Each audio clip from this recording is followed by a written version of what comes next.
there are stories about what happened. It's true. All of it.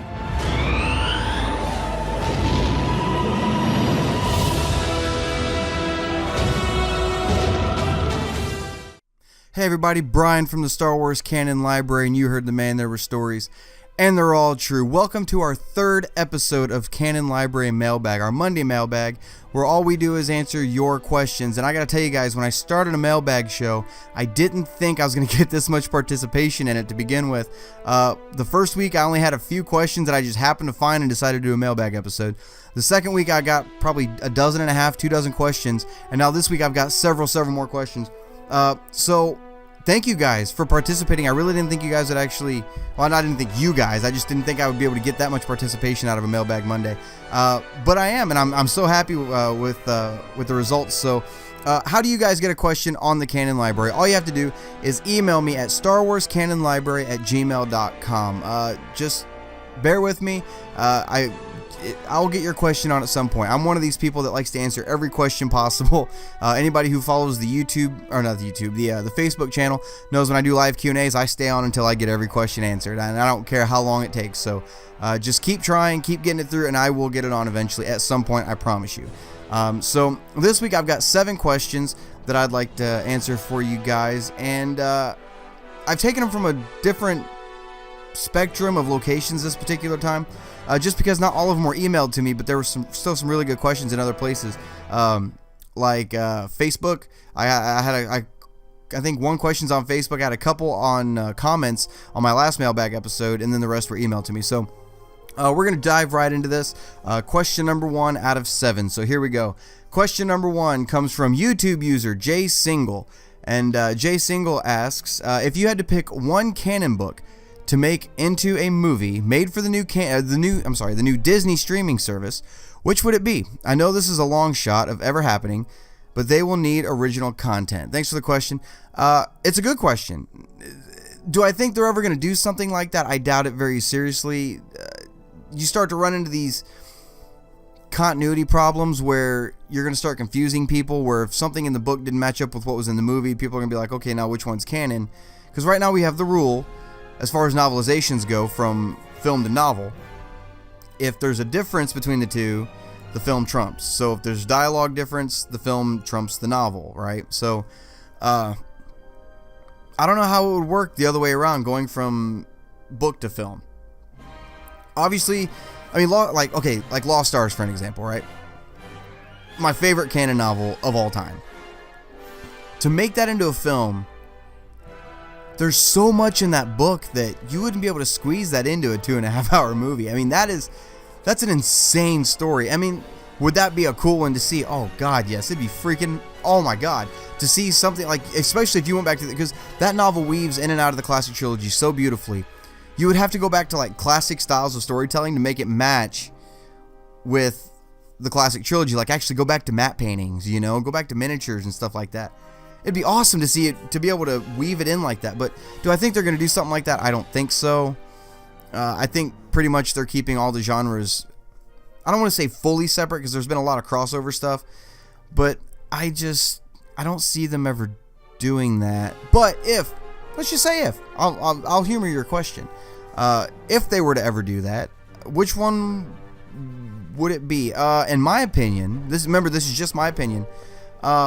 I'm going to go either Aftermath, the first Aftermath book, the one that like is universally, not universally, but for the majority of people, didn't find it very appealing and actually put off the second 2 Aftermath books because of it. I mean, the second 2 books were freaking awesome, but if you could do a really, really well done film version of Aftermath, I think it could redeem that story. I really think it could. Now you'd have to take some things out of the novel, you know, stuff like that, but I think you could do it. Another good one would actually be Battlefront 2 Inferno Squad. The novel is the prequel novel to the Battlefront 2 campaign.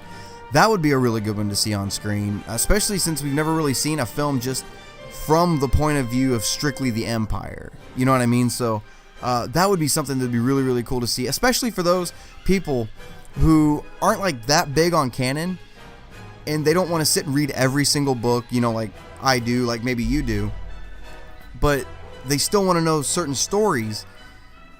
You could do maybe film versions or maybe even like miniseries versions of some of these novels to at least tell the story, so that people who don't have the time to sit and read can actually sit and watch an episode of a miniseries a night or something like that and actually get the story. I think that would be a really, really good idea, actually. Take Lost Stars, split it into like a miniseries, tell that story in a different kind of way. Take Lords of the Sith. Man, that'd be a good one too.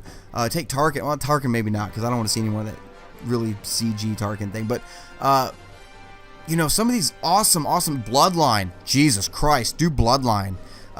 Some of these novels, they would make really, really, really good web series. Or not web series, miniseries.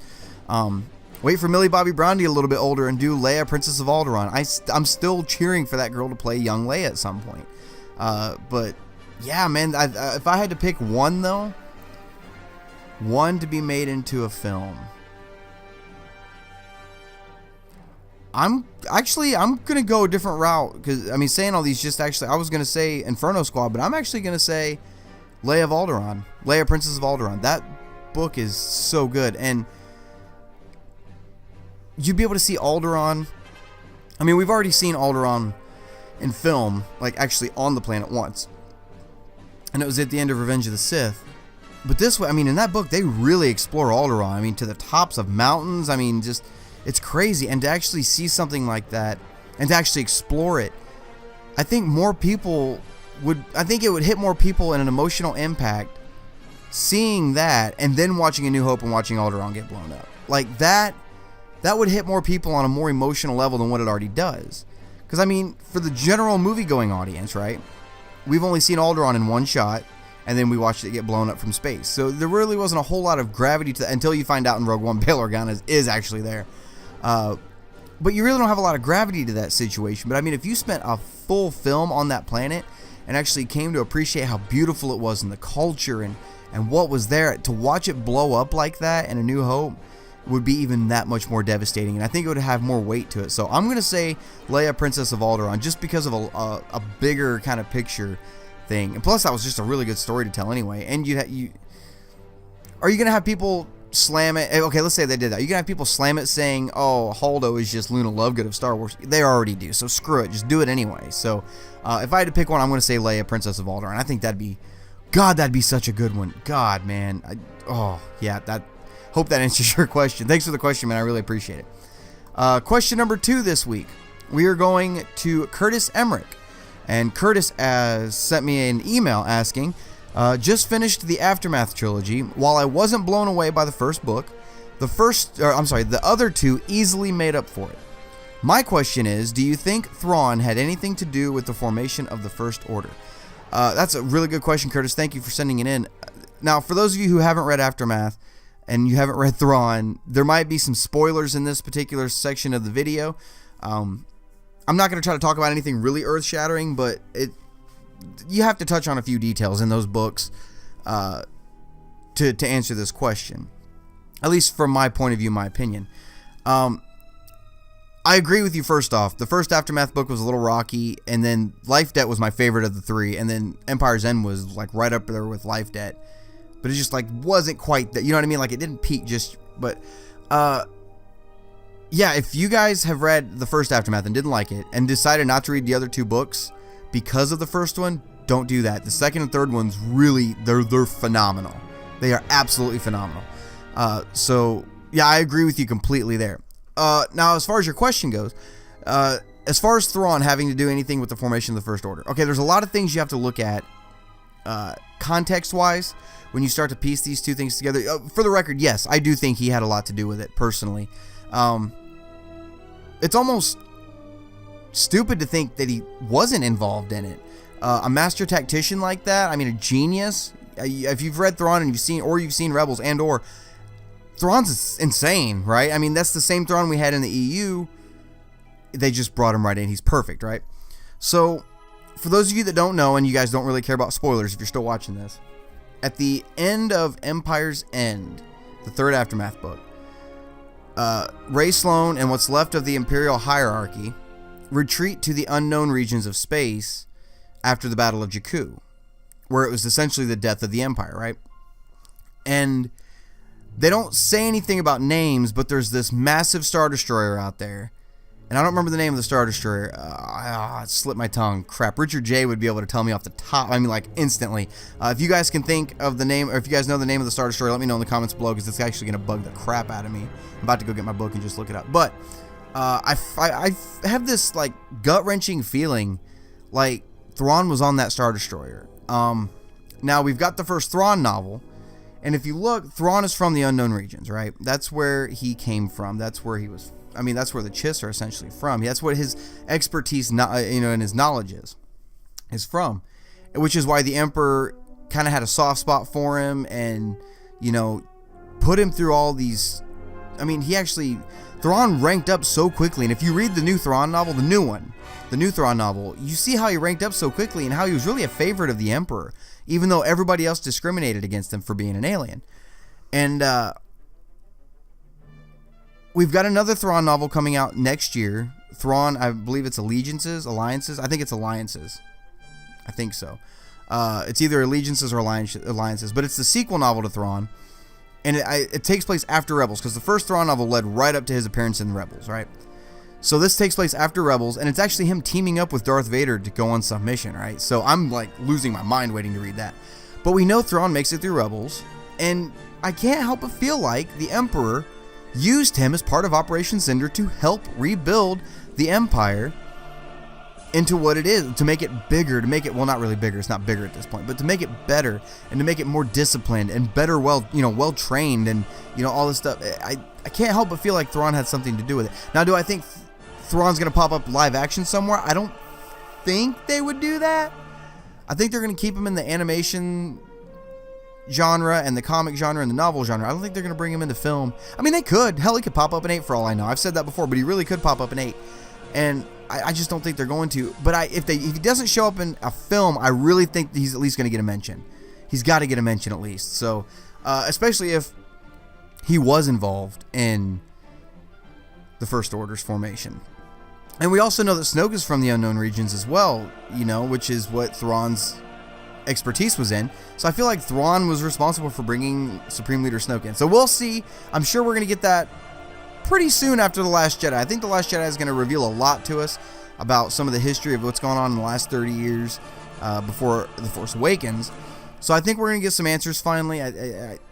Man, 3 days, man. Three, count them, 1, 2, 3 days until episode 8. I'm like, oh my God, I can't wait. So I'm sure we're going to get some answers then. And this time next week, maybe I'll be answering some different kind of questions. So I hope that at least gives you my opinion of your question. And yes, I'm right there with you as far as the Aftermath book goes. So thanks for the question, Curtis. Question number 3 this week comes from YouTube user Stephen Westaway. I'm hoping I said that right. And Steven says, keep up the great work. Always happy to see a new upload, man. Thank you, man. I appreciate that. This was a comment on last week's mailbag. He says, Han Solo trailer 100% getting released with The Last Jedi. And speaking of Infinity War, I was talking about Infinity War in the last mailbag. Which makes more money, Avengers or The Last Jedi? Steven, that's a really good question, man. And I actually had to look up some numbers for that one. And I actually crunched some numbers for you. So I actually sat down and spent some time trying to come up with an answer for this one, because I really didn't know. My first instinct answer, obviously being a Star Wars fan, it was Star Wars, right? But I sat down and crunched the numbers, and go with me on this, right? So the first Avengers film made, let's just start with opening weekend, right? Just opening weekend Avengers, right? The first Avengers film on opening weekend made $207,438,708. All right, so we're just going to say 207.4 mil. That's opening weekend. Star Wars 7, Force Awakens, made $247.9 million. All right, so it had 40 million more just for opening weekend. Now, there's a difference between these two films, right? Because they actually are apples and oranges. But you can't compare them.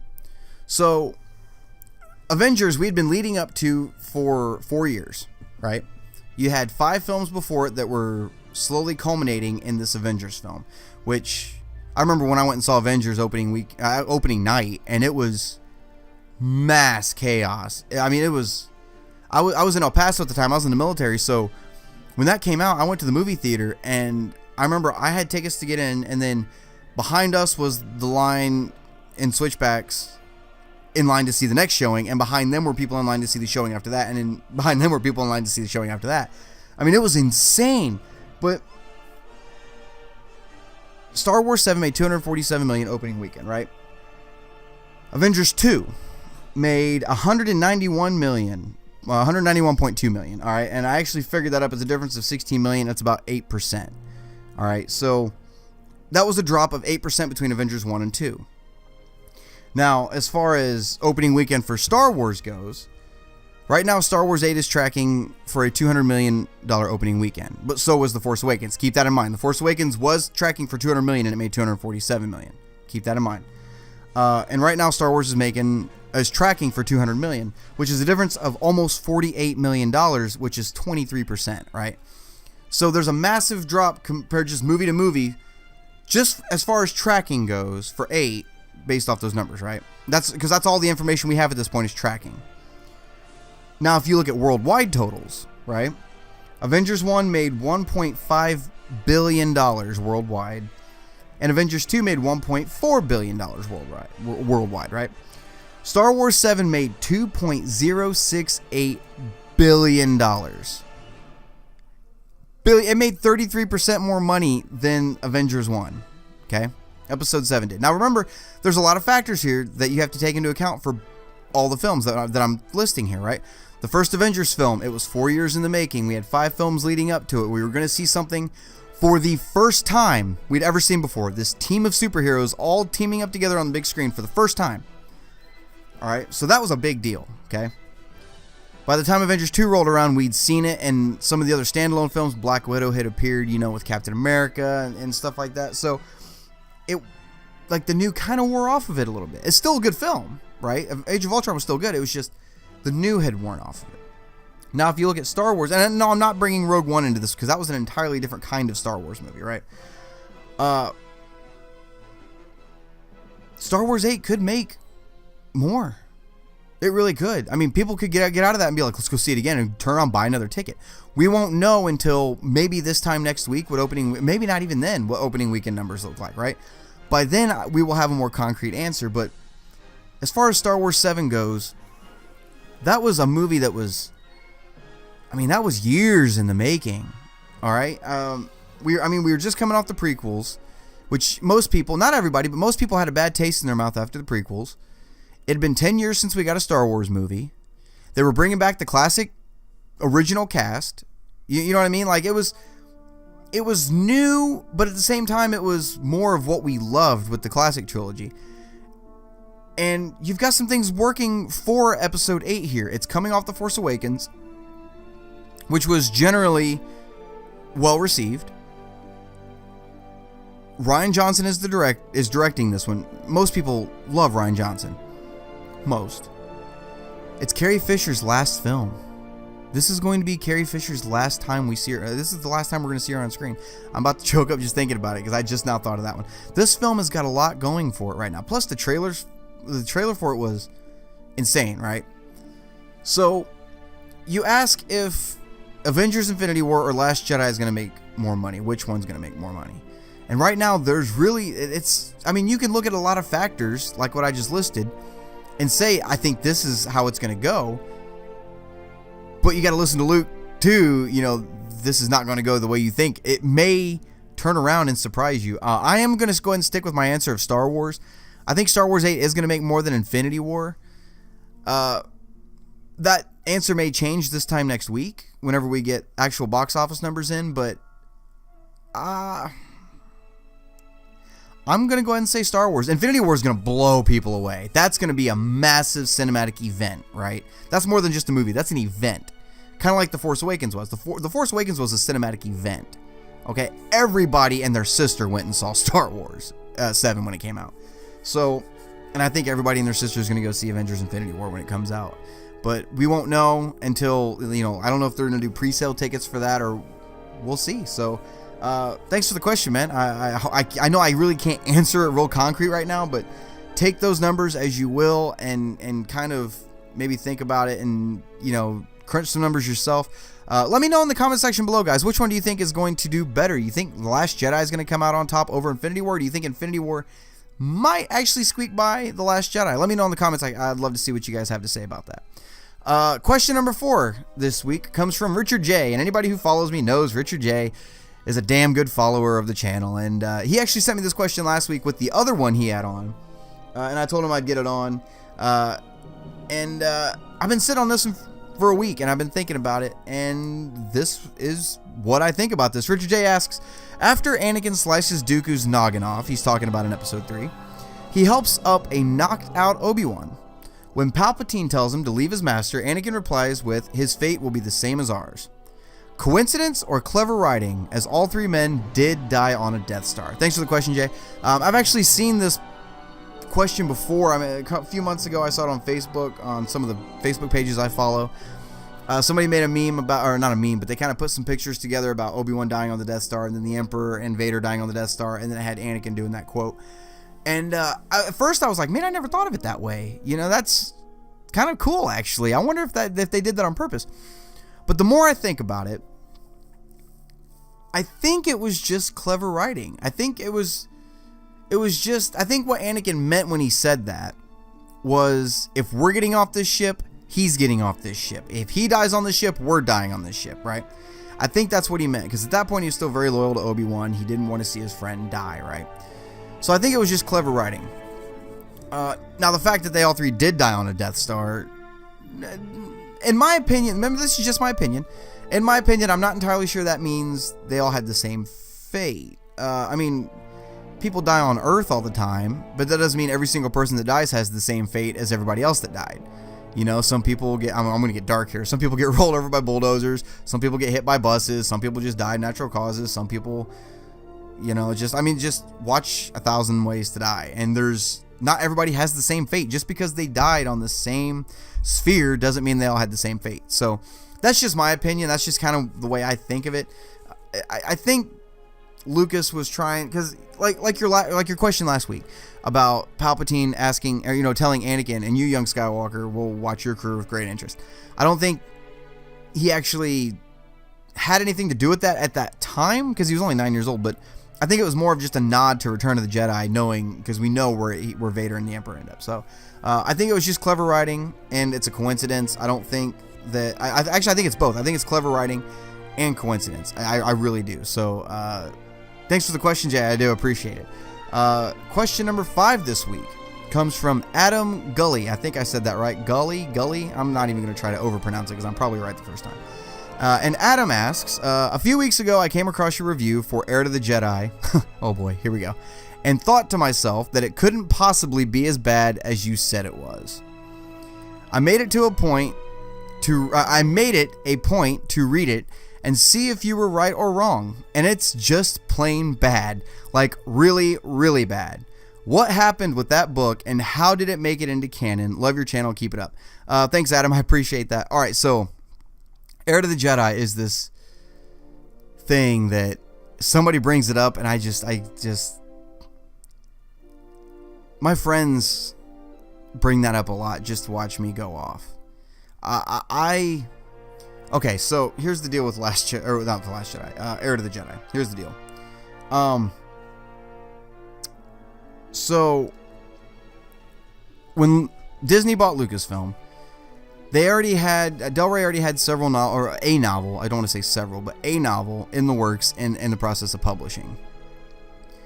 And Disney came out and said everything from now on is going to be canon. Well, they're already in the process of publishing this book, this Heir to the Jedi.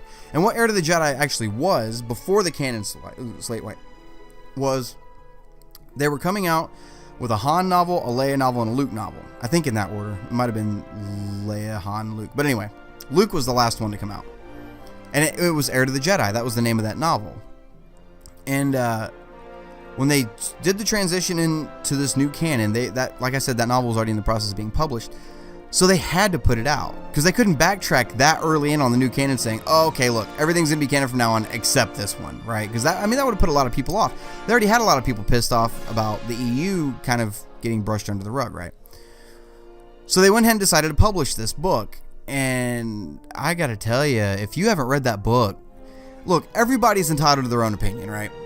And you might read the book and like it. Don't let me stop you.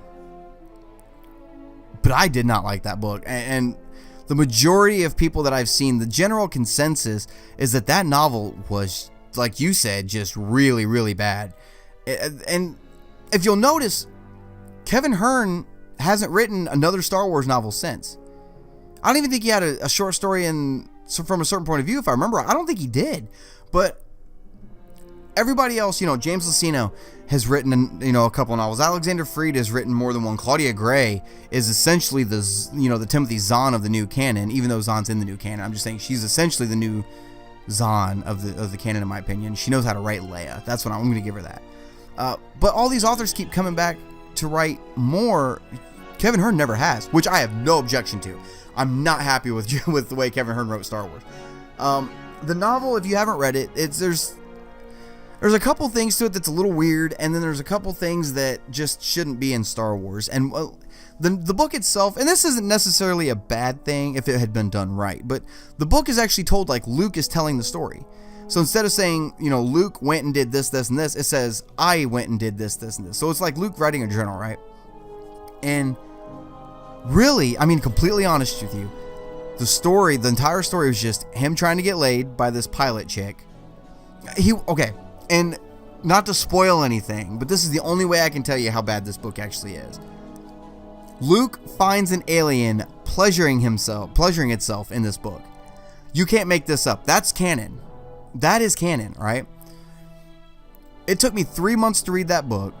The only reason I even finished it because my OCD kicked in and I was getting ready to start the library and Lords of the Sith was coming out. That's the only reason. And the book abruptly ends. It's climaxing, it's in this giant crescendo, and then it's just boom, over. And it's like, what? The book had, the structure of it was bad. And remember, this is just my opinion. You may read it and love it. You may think I'm completely crazy if you've read it and you loved it. So this is just my opinion.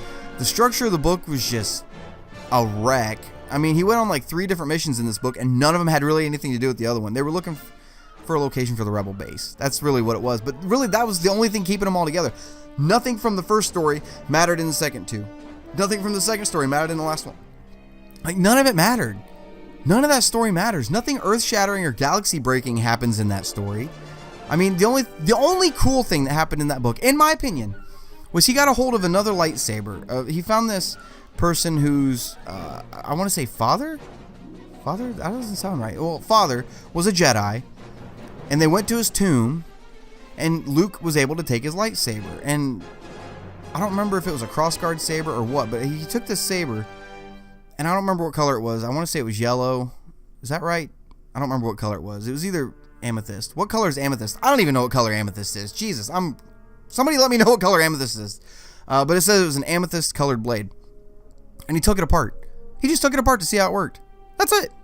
That was the only cool part in that story. So, that is how it made it into canon. It kind of got grandfathered in with everything else. And in my opinion, it doesn't belong in canon at all. I don't even want it on my canon shelf. Not to get graphic, but I wouldn't wipe my ass with the pages of that book. In my opinion, it's that bad. It is.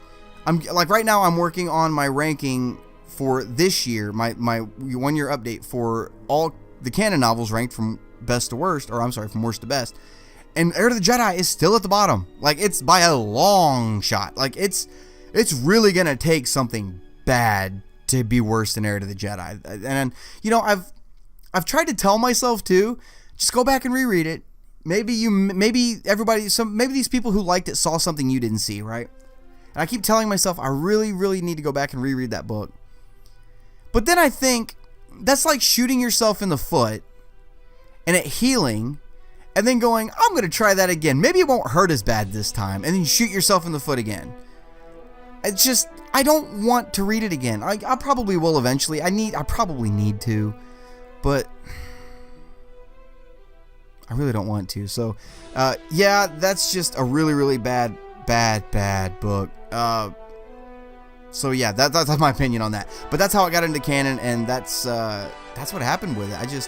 I don't know what Kevin Hearn was thinking writing that one. In my opinion, he has no business. Like, I follow every Star Wars author on Twitter that has done a Star Wars and one of the new novels so far, except him. I will not follow Kevin Hearn. So, yeah, I hope that answers your question. So, moving on. Question number 6, before I start hurting somebody's feelings. And question number 6 comes from Katie Lynn. And Katie says, just wanted to say I love what you're doing with this channel. I can't wait to see where it goes in the future and to be able to tell people I followed you from the beginning. Thanks, Katie. I really appreciate that. That's actually really cool. My question, is anyone going to talk about why Uncle Owen didn't recognize C-3PO in A New Hope? Or are we all just forgetting that ever happened? Can't wait to hear your thoughts. Excellent question, Katie. And actually, I have my own thought process on this, right? A few months ago, I found a website article that was talking about, I think it was like 16 16 plot holes or inconsistencies in the Star Wars universe, right? And I read them, and like, because of the new canon, now granted, not everybody reads the new canon, but because of the new canon, a lot of those holes are filled in. And so I made a video, which you guys can find further back on the channel, and filling in those plot holes. I went through all 16 of them, right? And one of them was this question: why didn't Uncle Owen recognize C-3PO? And the question, I don't know why everybody makes such a big deal about it, to be honest. And usually once I give my explanation on it, people are like, yeah, okay, that makes sense. I can accept it. And it's not something that really needs touched on, to be honest, but I will touch on it for you. Put yourself in Uncle Owen's shoes, all right? I don't even know how old Uncle Owen was in episode 2 when they originally owned 3PO. Let's just say, for the sake of argument, he was 30, right? Okay, Anakin was 19, but let's just say 30, right? I mean, they weren't related, but anyway. So let's just say, for the sake of argument, Uncle Owen, or Owen, Lars at that point, was 30 years old. Okay. A New Hope is 19 plus 3. That's 22 years later, right? So that would have made him 52. Now, think about how many protocol droids there are in the universe, in the Star Wars galaxy, right? They all look well, most of them, that model of protocol droid, they all look the same. Most of them have British accents, like this British butler accent, right? British, wow, that's a new word. But this British butler accent, and it was 22 years. All right, so put yourself in his shoes, right? You own this droid when you're 30. And he's, brown and rusted and kind of gray, and one shin is kind of an aqua, like, corroded copper color, right? And all this. And then he's got certain memories.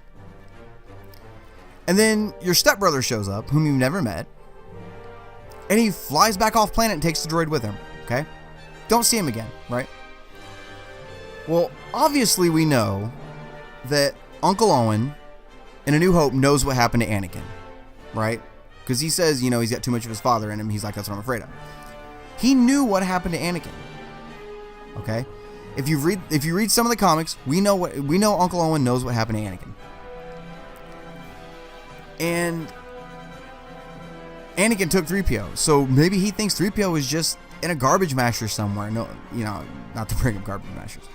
But maybe he just thinks he's been disassembled, or, he doesn't exist anymore. He got sold off to somebody else, which he technically did kind of get sold off to somebody else. So 22 years later, these Jawas show up, whom you buy droids from on a regular basis, and you probably see, how many protocol droids do you think he saw over the course of that 22 years? Several of them, right? And then this other one pops up, and he's gold now. Now, it is the same droid, but he doesn't know that. This droid shows up, protocol droid, and it's gold. British butler accent. And remember, 3PO never told Uncle Owen his name. 3PO never said his name was C-3PO. He told Luke, but he never told Uncle Owen. Uncle Owen ain't gonna remember him. He's 52 at this point, right? He's had a hard life. He's seen a lot of droids. Maybe his mind isn't what it used to be. I don't know that. That's not canon. I don't know. But put yourself in his shoes now, right? Let's say you're 30 years old and you own a car, whatever, Honda Civic. That's the one I like to use as the example, Honda Civic. You have a Honda Civic, but let's say it's like green, and you sell it, or somebody steals it. Let's just say somebody steals it, right? I don't steal it. You give it to somebody. Because that's essentially what Uncle Owen did with 3PO. He just like, here, he's your droid. You can take him. So, you give your car away. 22 years later, okay? Over the course of this 22 years, you've seen a lot of Honda Civics. All different colors, all mainly have the same characteristics. You may think about your old Honda Civic when you see one. You're like, man, I miss my old Civic. But you're not instantly going to go, that's my car. So, one day, by chance, just like 3PO dropping into Owen's lap, by chance, you come across the Honda Civic you used to own. But somebody's repainted it. It's a different color. Okay? Maybe it has a red arm and you don't recognize it. Sorry, I didn't mean that. But maybe it's a different color. You're not instantly going to look at that Honda Civic and go, that's my old car. That's the same one I used to own. What are the odds of running into it again? Exactly. What are the odds of you running into it again? Your brain isn't going to think about that. How many Honda Civics have you seen over the last 22 years? Probably several. So it's the same basic thing. It's just to us, it doesn't seem like it's that long because we go straight from one film to the next. But in reality, there was like 22 years there. So that's my thoughts on that. Maybe that's not necessarily the exact canon answer, but that's the common sense answer as far as I'm concerned. So thanks for the question. I hope that kind of clears it up a little bit for you. I hope you kind of look at it in a different light. And from now on, when you see other people complaining about that, hopefully you'll pass on that explanation. Maybe a little more of a nutshell version of it, but that explanation. So thanks for the question, Katie. I do appreciate it. And the final question we're going to answer today, question number 7, comes from David Perez. And David asks, if Disney ends up buying Fox, do you think we'll ever see the re-release of the original theatrical versions of Star Wars, Empire, and Jedi? Follow your channel religiously. Thanks, man. I appreciate that. To answer your question, well, first off, Disney isn't buying Fox as a whole, right? They're buying certain properties back. They're not buying Fox, overall Fox, right? They're just buying certain rights back. And I think, I haven't seen an actual definitive list of everything they're possibly buying, or if they did buy, I don't even know if it's gone through it yet or not at this point, but I don't know if the distribution rights for the original Star Wars are on there. I don't know if like X-Men are on there, and Fantastic Four, like Fox owns those, but I don't know if those are, I don't know what all is on that list, right? So let's say for the sake of argument, this is just pure speculation. Let's say for the sake of argument that, yeah, okay, that's on the list of stuff they're buying, right? For those of you that don't know, 20th Century Fox owns the distribution rights to the original Star Wars film. That's why we can't see it on Netflix or anything like. Disney doesn't own the distribution rights to that, right? So, if this were to happen, do I think we would see re-releases? I'm going to say no. As much as I want it, I'm going to say no. Because I firmly believe, and I have nothing to back this up, but I have this feeling that when Lucas sold to Disney, he almost had to have put something in the contract saying you cannot distribute those ever. Those no longer exist. Because if you think about it, Lucas hated the fact that everybody wanted the original theatrical version over the special edition. He hated that fact. And he hated the fact that a lot of people shot hate towards him over the special edition. So I wouldn't put it past them to put that in the contract to saying those can never be re-released. Not to say that, at some point maybe there's a clause in there or a loophole they found that would let them do something like that, but think about it. How expensive would that be? Like, to get the original theatrical versions of Star Wars on Blu-ray, right? Because they're going to put them on Blu-ray to re-release them. They're not going to re-release VHS tapes. You know how expensive those are going to be? You're going to look at $80 for the trilogy. I'm not playing because then there's going to be special features about the differences between special edition and the theatrical and how people love the theatrical so much and the work they went into to find these, because the negatives don't exist anymore, but the work they went into to fix the trilogy and everything. I don't need it. All right, I've got the VHS tapes. I've got them on Laserdisc, believe it or not. And I've got the digital versions of the theatricals on my computer, you know, courtesy of Chris Stolley. Like, I've got those, and I can watch them anytime I want. Here's the way I look at the original theatrical version, because obviously this is a Canon channel, right? I don't see, and obviously those versions aren't canon, but those versions, when I watch the original theatrical versions of Star Wars, Empire, and Jedi, that is the universe. The timeline that I'm watching is the one where they went on to fight Thrawn, and the Yuuzhan Vong came, and Luke married Mara Jade, and, you know, everything like that. That's that universe. Kyle Katarn and Jan Ors stole the plans to the Death Star, you know, to the original Death Star. That's those versions. That's what I see when I see those. When I watch the canon versions, I see the versions that lead into The Force Awakens and the ones that have all these novels go with them and stuff like that. You know, it's like two separate universes there, right? But this is the one that actually happened. So, do I think they're ever going to re-release them? I think it would confuse some people, especially since they've said everything from now on is going to be canon. I don't think they're ever going to do it.